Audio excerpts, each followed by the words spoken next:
He is the author of Bubbleball, Inside the NBA's Fight to Save a Season, coming out May 4th. We welcome Ben Golliver onto Hoopsology. How's it going, Ben? It's going very well, guys. It's been a long road to get here. I was 93 days in the bubble and spent about 2 months writing the first manuscript of the book, and so kind of an around the clock, labor of love. And so it's been almost a year long journey, more than a year really, since the NBA shut down last March. And I'm just excited that we're almost to the finish line, and people are going to be able to kind of hear my story and read it and get an inside look at how it all went down. Well, first, Ben, congratulations, as I told you off there, on the book. This can't wait for this, our listeners and viewers, to check it out. And the first question I have for you is, I want to get your perspective on just what you think the long-term consequences are for not only just the players that participate in the bubble, but like yourself in terms of a journalist, the ramifications that we're going to see, 2-3 years from now. What do you think, I guess, we're in store in seeing those kind of long-term consequences, if you were to guess? Well, I think I would say, first of all, 2020 is one of the most important years in NBA history. I mean, when you add it all up between the Hong Kong controversy, Kobe Bryant's death, David Stern's death, the shutdown during the middle of the year, which cost them billions of dollars, and then this crazy, quirky restart in Disney World, I mean, that's going to have long-term consequences well beyond this year. I mean, I think we're going to look back and kind of say, hey, there was sort of before the pandemic and after the pandemic in all aspects of life, but especially in professional sports, because the nature of fandom has totally changed, right? Everything has gone virtual, and even the nature of journalism has changed with such strict limited access here during this, particular period. For example, right now you can go to games at Staples Center, but you can't interview players, you can't go to locker rooms, you can't get very close to the court, and that's been a big time change for everybody involved. Now, at some point, we would hope that that goes back to normal, but we don't know when. And we're all kind of crossing our fingers and saying, well, maybe it'll be next year, but that's not really any guarantee either. And so, I think that, some of the lessons about, you could take from the bubble to apply to myself as a journalist or anyone else. You've got to be flexible. You've got to be willing to, stop and pivot on a dime, and you've got to be creative in your solutions. I mean, the bubble, they put this thing together in a matter of a couple months. It cost them hundreds of millions of dollars. There was no guarantee it was going to work. They had to sell the players on all these strict rules and regulations. And I mean, it was hard living down there for me. And I was just a writer. I didn't even have to play and deal with the stress of these playoff games, right? And so it was really a lot of ingenuity, really kind of put this thing together. And I think for all of us, that's the challenge, right? Is, okay, well, if you can't do one-on-one interviews, how can you make the best use of, work from home software to kind of connect with players and tell their stories that way? How can you maybe expand into video or audio and in other avenues to communicate your messages? Live podcasting is a big thing I've been getting into recently, where I think there's a lot of potential there. But look, the whole sports world got shaken up, and it's still in that process, and things have not settled out. And if I knew the answers to that, maybe I'd be running a TV network. I'm just a sports writer, so I think you got to go with the flow. Continue to work hard kind of every day and see where things shake out. But I think it's going to be a multi-year process for sure for the NBA to really get back on its feet financially where it was before the pandemic. The NBA, has been very experimental in terms of the play-in tournament and then some other ideas they've implemented. I realize the bubble came due to the pandemic, but do you see possibly the NBA implementing some kind of a bubble like in the future, a version of this, just to spice things up? Or do you think, hey, this is an emergency situation, we'll never see this again? No, I think it was a one-time deal. I mean, knock on wood, of course, if things got really, really bad from a, positive test standpoint, contact tracing standpoint, I think that they might have that option kind of in their back pocket as a fallback plan. But right now, I mean, look, there was really very little consideration about doing another bubble for this season. The players wanted their lives back, and the owners wanted their buildings back, right, to be able to make more money. And that was a decision made pretty quickly after the bubble was complete. Look, I mean, you guys heard the players talk about the challenges down there. LeBron James, Paul George, Danny Green talking about the mental health challenges. I co-sign all of that 100%. I mean, I put on weight when I was down there. I slept terribly. My anxiety level was up. I felt the isolation. It was hard. And keep in mind, I live at home in a one-bedroom apartment, and I drive a Ford. I don't have a mansion like some of these guys. I don't have a personal chef. I don't have a team of assistants. I don't have 10 cars or a helicopter to fly to games like a Kawhi Leonard, right? These were major lifestyle changes for the players that were not easy to overcome. And that's why it was kind of on a short-term basis. They all just told themselves, hey, look, it's like a study abroad semester. We can handle this for 3 months. We'll go down to Disney World, crown a champion, make a bunch of money, back to kind of salvage the season and move forward. This wasn't going to be a long-term solution that was going to be able to kind of keep everybody happy, kind of going forward. And I think the good news for us right now, the progress in the vaccination has, gotten us to a point where there's very few positive tests here over the last month or so in the NBA. A lot of players and staff members are getting vaccinated. That removes kind of the life and death stakes of needing a bubble, which was the reason why they went there in the first place. You can't have players dying playing basketball, right? You can't have anybody who's associated with the sport, their lives being at risk. That's why the rules were so strict down at Disney World. And that's why I think that the vaccination is such a game changer, because it allows more fans back in the stadiums. It lets the players kind of compete and socialize a little bit more normally without risking, a long-term stay in the hospital or, potentially career-altering illness or, in a worst-case scenario, death. Ben, you do such a great job just chronicling that experience in the bubble. There were so many highs and lows that you emphasize in the book. It was just fascinating to read about. Given, hindsight being 2020 and kind of the mental health strain that you mentioned, do you think there are any changes that maybe you've heard of through the grapevine or anything that you think the league or the players would have liked to see, given the bubble being what it was, what it ended up being, and what we know now? Well, I think the one thing that everybody points to is the Milwaukee Bucks protest. I mean, not only was there a lot of outrage at the Jacob Blake shooting by police, but there was also just a big time exhaustion factor. I mean, the players had just been playing every other day for more than a month at that point, and they were just worn down emotionally, mentally, physically. And they built a very aggressive schedule to get through the thing as quickly as possible, because nobody wanted to stay there for 4 months. I mean, it's an insane amount of time to be away from home and away from your families. But at the same time, there needed to be more respites kind of built into it, right? And that 3-day break, I mean, Mark Tatum, the deputy commissioner, told me that. He was like, we kind of look at that almost like the halftime of the bubble, and it was a much needed, break for everybody to just sort of recharge and recoup and get themselves back right. I mean, I'll never forget, like, these guys didn't know what to do with the downtime once they had it. I remember seeing Kawhi Leonard, doing circles around an empty parking lot in a golf cart like he was a 75-year-old grandfather, because there was nothing else to do in the bubble. And that was his first opportunity to have more than a day or two without a game or a practice to kind of keep himself busy, right? So I think that they probably would have built in a little bit more cushion along the way if they could. I think ultimately they would have changed the health and safety protocols very much, because they worked brilliantly. There was 0 positive tests. And that's a major legacy from this entire project. And it's something I try to highlight in the book as well. They kept everybody safe. And, for a guy like me, I've had open heart surgery twice because of a congenital heart defect.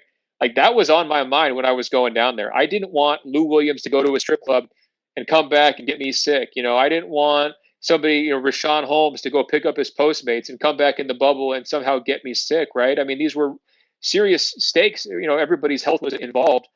And so, in hindsight, I think that a lot of the intelligent design that went into the project would have stayed, because it worked out exactly how they designed. It accomplished the goal of not only keeping people safe, but of crowning a champion. And that was so important to me. I mean, it's the 74th year in NBA history. The first 73, they had always crowned a champion. To have a blank spot in that record book would have just been such a gut punch. And it would have been such a waste of time and energy for all those players who had been trying so hard prior to the shutdown to compete for a title. So I was so glad that there was a payoff at the end of it, and somebody went home with that Larry O'Brien trophy. 100% agree. And, you being there on the scene, I mean, we all kind of felt through social media and otherwise the stress that the players were going through. We had like a loose sense of what that was like. But given that you were there kind of on the ground floor, so to speak, and to see the aftermath of that and everything, and then the bubble moving forward, and now looking at the current season, what's your sense of the health of the league, like the infrastructure of the league specifically? So like player to player, owner to owner, player to owner, what's your perception of the health of the league right now internally?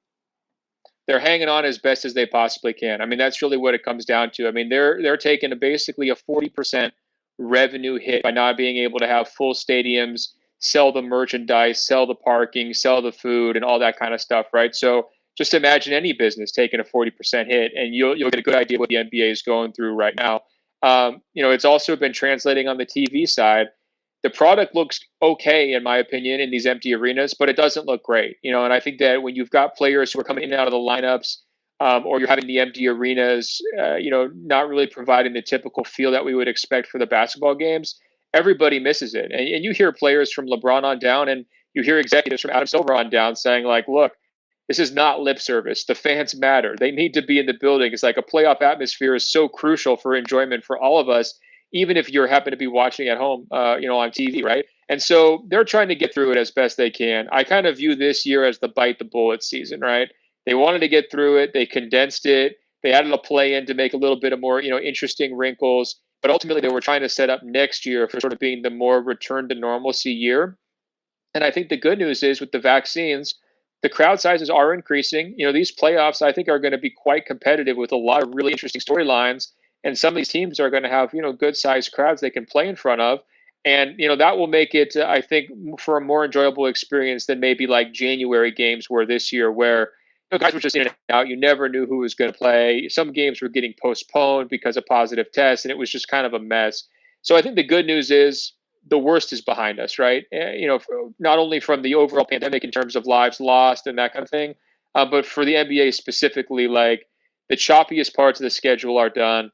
We've got a lot of good basketball to look forward to. And I mean, I can't wait for these playoffs. I don't know about you guys, but I mean, the idea we can get LeBron versus KD in the finals, LeBron versus Kawhi could be in the first round now. You get maybe Giannis versus Embiid in the second round potentially. Like, there are some really interesting showdowns that are not that far away, and we're getting there pretty quick. Agreed. Ben, to that point, what do you make of some of these surprising teams this season, particularly the Phoenix Suns? Unless you're a Phoenix Suns fan, I think everybody's been in complete shock in terms of how they performed this season. Do you see their rise in this pandemic season as an anomaly, or do you think they are here to stay and they have some staying power? Well, I want to give a shout out to the Phoenix Suns fans because they've been remarkably level-headed throughout all of this. Like, they easily could have just gone absolutely crazy and said, we're going to win the title. CP's got to be MVP. And I've heard a little bit of that here and there, but they're actually taking their success. I think they've actually struggled for so long. It's been like more than a decade since they made the playoffs. I think it was 11 years streak that they snapped by getting in this week. Like, they haven't known what it's like to be good for so long that they're not even going to gloat about it because they're just so happy to be there. And I love that, because fan bases don't always react so rationally to these developments. I didn't see the Suns coming. I thought they were going to be more like a 6 or a 7 seed, like at best. At the same time, it's just a classic Chris Paul story. And I don't want that to kind of get lost here. This team is not nearly as good. They're not winning nearly as many games without Chris Paul. His impact is absolutely massive. To me, he's got to be in that all second team, all NBA second team conversation. There was even people questioning, should he be an all-star? But just because his numbers are like, a little bit smaller, like 18-6 or something like that. To me, that was absolutely ludicrous. I mean, he's a driving force behind this turnaround. Give a lot of credit to Monty Williams for kind of getting the organization going in the right direction. But Chris Paul's impact, he makes himself better. I like to use this phrase halo when we talk about superstar level players, not just guys who get numbers for themselves, but guys who make everyone around them better. And it almost doesn't matter who you put them with. They're going to maximize their teammates' potential. I look at LeBron, James Harden, Steph Curry, Jokic. Those are some major halo guys. And Chris Paul is like right up there in that top tier of halo players where you throw them in Oklahoma City, boom, they're the biggest overachievers last year. You put them in Phoenix, they're the biggest shock team besides the New York Knicks this year. He goes to Houston, they have a franchise record, 66 wins, right? I mean, it's just right down the list, maybe 65, apologies. But, that's just who he's been for a long time. Now, there was a question, can they break through in the playoffs? To me, that's a totally fair question. I mean, I could easily see them winning a series and going home in the second round, but that would still be a winning season for them in my mind based on where everybody thought they were going to be 12 months ago. Ben, going back to your time in the bubble, you mentioned just seeing Kawhi just messing around in a golf cart. Did you see anything else that was strange at all while being in a bubble? Anything that kind of caught your eye? You're like, wow, this is bizarre just watching it. everything was weird in the bubble, man. The whole thing, like, I mean, keep in mind, so we're at this amusement park, but there's no tourists. So it's post-apocalyptic. It just feels really empty and quirky and weird the whole time. So we actually, about halfway through, they opened it up and they allowed us to walk around a 1.5 mile loop. And that was sort of like my favorite activity every day, right? Like stretch my legs, get some fresh air and all that good stuff. But because there was no people and like Orlando is kind of a swamp, like the animals were like taking back control of the kingdom. So I was seeing armadillo, deer, hawks, alligators, bugs the size of your fist. I mean, the biggest bugs I've ever seen, Florida-sized bugs. I mean, it was wild. And so like you just kind of never knew what the heck you were going to see. And I like the outdoors. I'm from Oregon, so I'm always down for a good hike. But you're seeing these armadillos rolling around. You're hearing about alligators. They put some traps out there at one point. I was like, man, where the heck have I gone? Like, this is what am I even doing with my summer here? Don't walk too far off the path, right? They had warning signs. I mean, there was warning signs everywhere. There'd be signs that said, "Look, you're on video surveillance, so don't leave the campus, right? Otherwise, you're going to get thrown into quarantine. And you go into your hotel room, you can't leave." But there was other signs like, look, I mean, an alligator ate a child right here 3 years ago. Like, don't be next. You know what I mean? So it was weird from that standpoint. In terms of like basketball weirdness, and like this is just different from normal. It's not like quirky, but having the single site location actually turned out to be awesome because like I went to every single playoff game from the second round on. I didn't miss a single one, and I went to most of the first round playoff games as well. Like logistically, even if you were like had a private jet and unlimited resources, like you're Jimmy Goldstein, right, sitting courtside at all these games during the playoffs.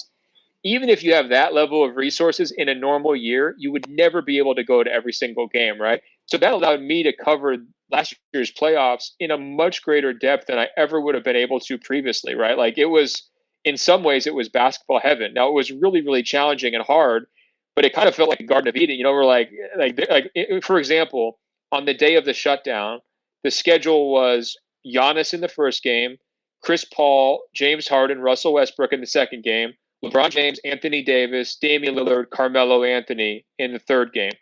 That's 8 Hall of Famers in an 8-hour period where you could just watch them up close, hear them trash talk, and sit courtside feeling like Jack Nicholson or Rihanna, right? So I think you add all those things up. I mean, it was a great basketball experience. And like, look, I knew it was going to be as good as I'm ever going to get it from that standpoint. I'm never getting seats that good. I'm never going to be able to see that as many games. And so I really tried to cherish it when I was there, as hard as the stuff was off the court. Ben, it almost sounds akin to Summer League from like a basketball viewing standpoint with the plethora of games in front of you. But of course, as you mentioned, with Hall of Famers there instead of a lot of players that are trying to make the cut and get their break into the league.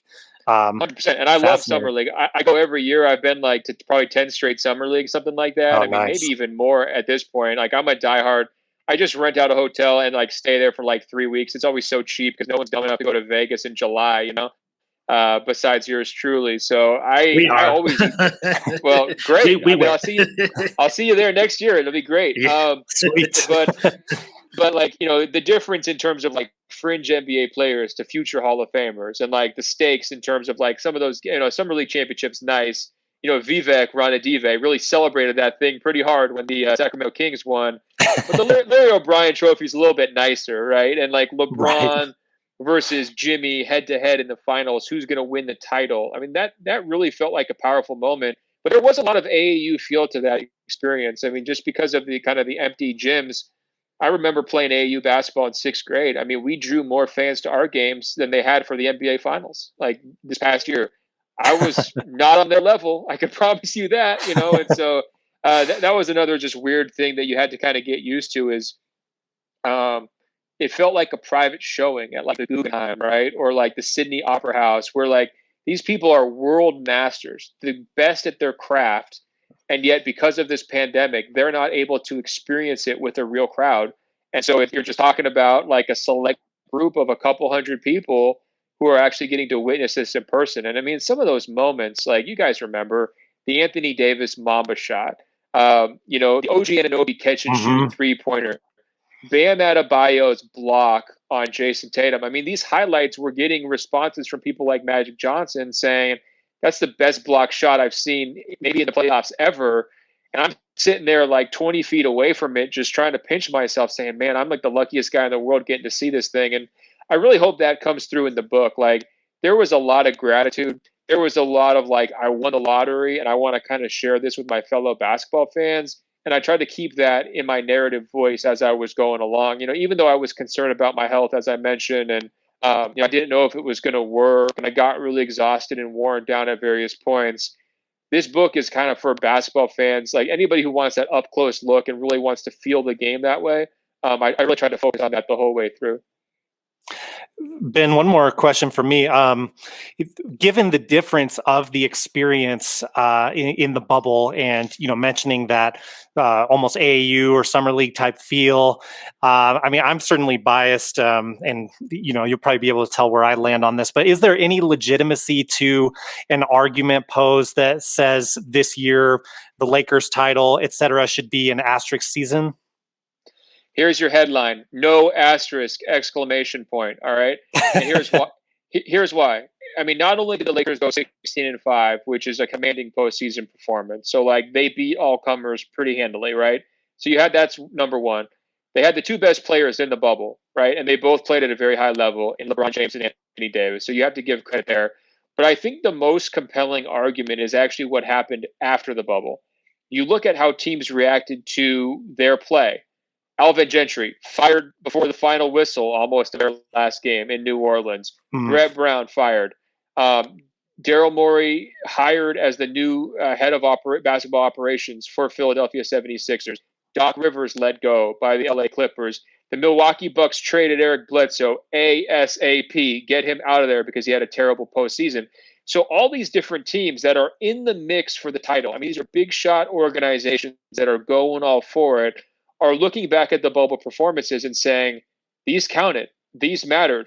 Here's our strengths, here's our weaknesses, here's what we've got to address. We're not just using that as a write-off. We're not just saying like, oh, ha, what a funny experience, like Mickey Mouse title and going forward.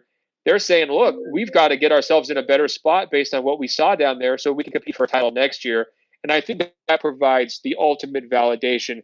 It's not just about somebody coming out and saying, it's not a asterisk, it should be treated like a gold star. I know that was like a popular line. Adam Silver, Doc Rivers said stuff like that.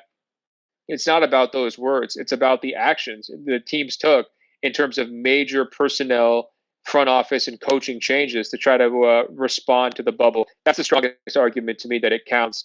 And to me, the quality of play was quite high throughout the bubble too. It was better during the bubble than it's been this year because the players were actually able to stay on the court together safely and not miss time because of contact tracing and all that stuff as well. Well, Ben, thank you very much for joining the show. Please let our listeners and viewers know where they can find the book and where they can find you on social media, and then anything else you're up to this year as well. Yeah, the book's called Bubbleball. You can find it on Amazon, Barnes & Noble, really anywhere you get your books. It will release on Tuesday, but you can pre-order right now. I'm on Instagram at Ben.Golliver, and I've got a preview of the book as well as some other kind of behind-the-scenes things from the bubble experience. If you want to see a video of me just getting absolutely doused by champagne, with champagne by LeBron James, you can see that and kind of laugh at me. A lot of my friends have over the years. And of course, I'm on Twitter as well, at Ben Golliver. All my writings at thewashingtonpost.com/sports. And, we're covering the playoffs here in a couple of weeks. Can't wait. Yeah, me too. Ben, thank you very much for joining the show. Listeners and viewers, please go check out the book. Bubbleball comes out May 4th. Thanks, Ben, for joining the show. Oh, it's my pleasure. Thanks so much for having me, and stay safe and be well. You too, Ben. Thank you.